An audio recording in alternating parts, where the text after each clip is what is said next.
The first thing Chelsea need to figure out is what to do about Ousmane Dembele, not with the ball, but off the ball, because his pressing is a real nuisance. I think what they should do is put Reece James next to Colwill, two very intelligent ball players passing out from the back. I think they've got the press resistance to try and evade an Ousmane Dembele. If Chelsea put someone like Tosin in there, he's going to be much easier to press. He's quite clumsy as well, so he could be caught in possession. I think what James also brings to the table is this ability to follow Dembele into deeper areas because he's got that experience of playing in midfield. He's also a very good man marker. So I think he won't seem overwhelmed by such a task. Whereas someone like Tosin, I think, could be overwhelmed if he steps into midfield trying to follow Dembele and could look like a duck out of water. But Chalobah probably for me is the better option if you're not going to go with the Reece James at centre back.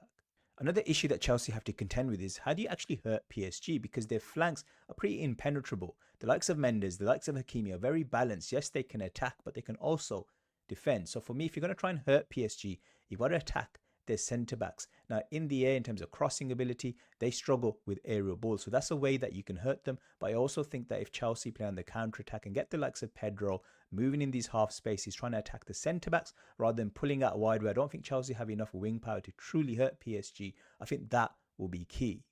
The big question is, how do you stifle PSG's midfield? Now, if you try and press them too heavily, they will eventually run rings around you and break through the press. If you sit off them, they'll just open you up. So it's a very difficult midfield to try and confront.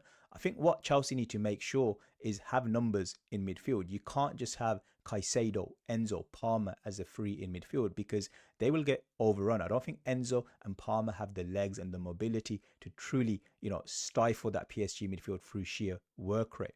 So I think having the likes of Laviende or Andre Santos with some of the fullbacks inverting, trying to congest that midfield and be compact off the ball and periodically press to catch PSG off guard is going to be the key. Now, we've spoken about Dembele, but the key superstar that we haven't spoken about is Kvaratskhelia. How do Chelsea figure him out? Now, I think with Reece James, if you use him in that centre-back position that I spoke about, you get rid of Dembele, but then Kvaratskhelia is an issue. I'd personally use Chalobah out wide. I don't think Gusto can be trusted in a game of this magnitude.